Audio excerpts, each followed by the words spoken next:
ஆட்சி அமைக்க உரிமை கோரிய பிரதமர் நரேந்திர மோடி. அமைச்சர்களின் பட்டியலை கேட்ட குடியரசுத் தலைவர் திரௌபதி முர்மு.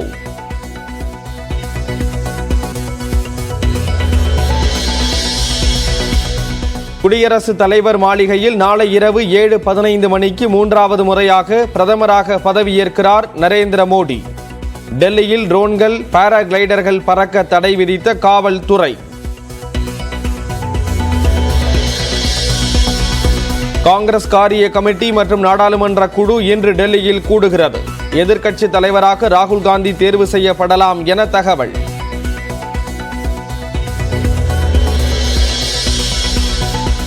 மக்களவை தேர்தலில் வெற்றி பெற்ற திமுக எம்பிக்களுடன் இன்று முதலமைச்சர் மு.க. ஸ்டாலின் ஆலோசனை. கூட்டத்தில் கட்சியின் நாடாளுமன்ற குழு தலைவர் தேர்வு செய்யப்பட வாய்ப்பு.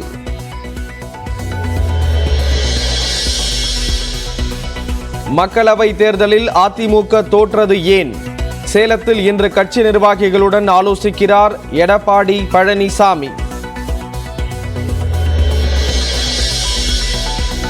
மோடியின் அமைச்சரவையில் அண்ணாமலை இடம்பெறுவது உறுதி என தகவல். எல் முருகன் அல்லது தமிழிசை மத்திய அமைச்சரவையில் இடம்பெறுவார்கள் என்றும் தகவல்.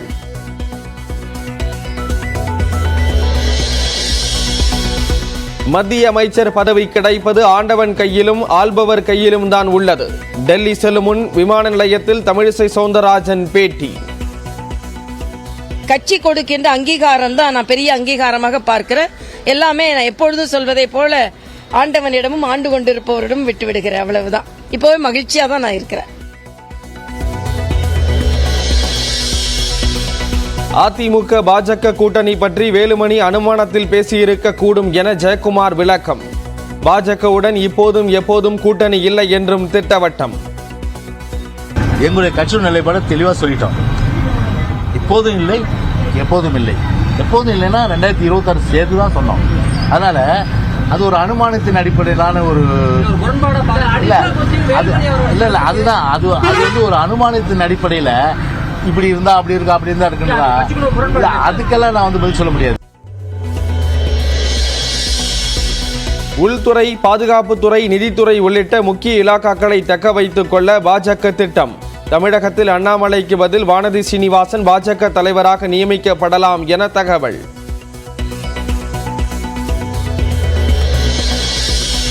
நீட் குளறுபடிகள் நமது கொள்கை நிலைப்பாடு நியாயமானது என உறுதிப்படுத்துவதாக முதலமைச்சர் மு.க. ஸ்டாலின் கருத்து. நீட் தேர்வை ரத்து செய்ய இபிஎஸ், செல்வப்பெருந்தகை, சீமான் உள்ளிட்ட தலைவர்கள் வலியுறுத்தல். தமிழ்நாட்டில் 10ஆம் தேதி பள்ளிகள் திறக்கப்படும் போதே சுமார் 71 லட்சம் பாட புத்தகங்கள் வழங்க நடவடிக்கை. மாணவ மாணவிகளுக்கு சுமார் 61 லட்சம் நோட்டுகளையும் வழங்குவதற்கு பள்ளிக்கல்வித்துறை ஏற்பாடு.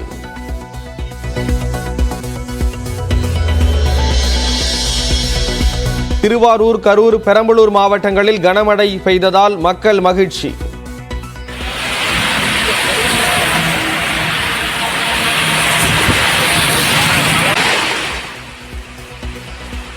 திருவள்ளூர், கிருஷ்ணகிரி, மதுரை மாவட்டங்களிலும் பரவலாக பெய்த மழை.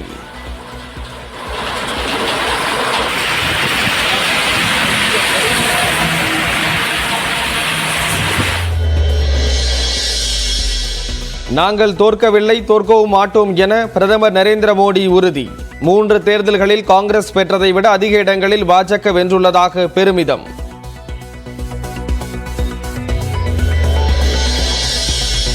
சசிகலாவுக்கு சொந்தமான கோடநாடு பங்களாவை ஊராட்சி தலைவர் ஆய்வு செய்ய அனுமதித்து உயர்நீதிமன்றம் உத்தரவு. ஆய்வின் போது நடுநிலையுடன் செயல்பட வேண்டும் என்றும் அறிவுறுத்தல். ராமோஜி பிலிம் சிட்டி மற்றும் இடிவி நிறுவனரான ராமோஜி ராவ் காலமானார். உடல்நலக் குறைவால் மருத்துவமனையில் சிகிச்சை பெற்ற நிலையில் உயிர் பிரிந்தது.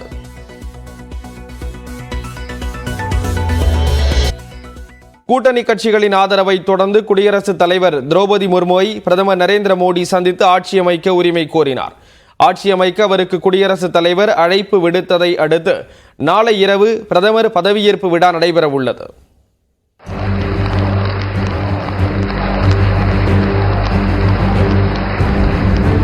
நாட்டின் மக்களவைத் தேர்தல் முடிவுகள் கடந்த 4ஆம் தேதி வெளியான நிலையில் எந்த கட்சிக்கும் ஆட்சி அமைக்க தனிப்பெரும்பான்மை கிடைக்கவில்லை. பாஜக தனித்து 240 தொகுதிகளை கைப்பற்றியிருக்கும் நிலையில் தெலுங்கு தேசம் கட்சியின் தலைவர் சந்திரபாபு நாயுடு மற்றும் ஐக்கிய ஜனதாதளம் கட்சியின் தலைவர் நிதிஷ்குமார் ஆதரவளிக்க தேசிய ஜனநாயக கூட்டணியின் நாடாளுமன்ற குழு தலைவராக நரேந்திர மோடி ஒருமனதாக தேர்வு செய்யப்பட்டார். இதன் மூலம் பிரதமர் மோடி 3வது முறையாக ஆட்சி அமைக்க உள்ளார்.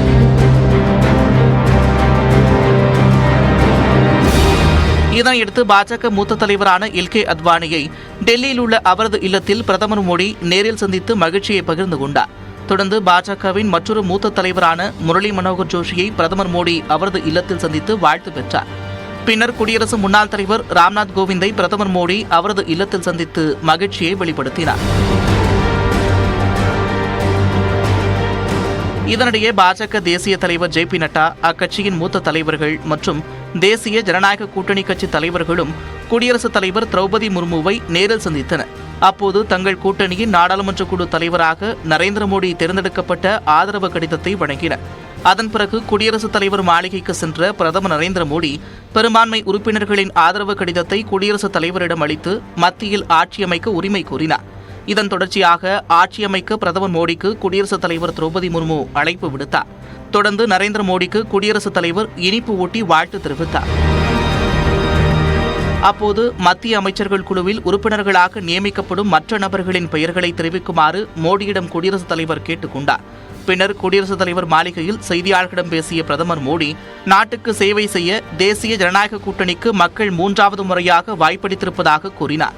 கடந்த 10 ஆண்டுகளில் நாடு வேகமாக முன்னேறியதாகவும் 25 கோடி மக்கள் வறுமையிலிருந்து மீண்டது ஒவ்வொரு இந்தியருக்கும் பெருமையான தருணம் என்றும் குறிப்பிட்டார்.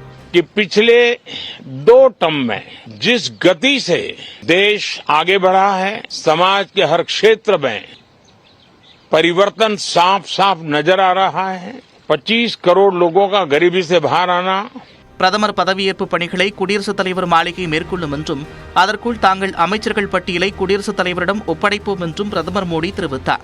இந்நிலையில் நாளை இரவு 7:15 மணிக்கு பிரதமர் பதவியேற்பு விழா நடைபெறும் என்று குடியரசுத் தலைவர் மாளிகை அதிகாரப்பூர்வமாக அறிவித்துள்ளது.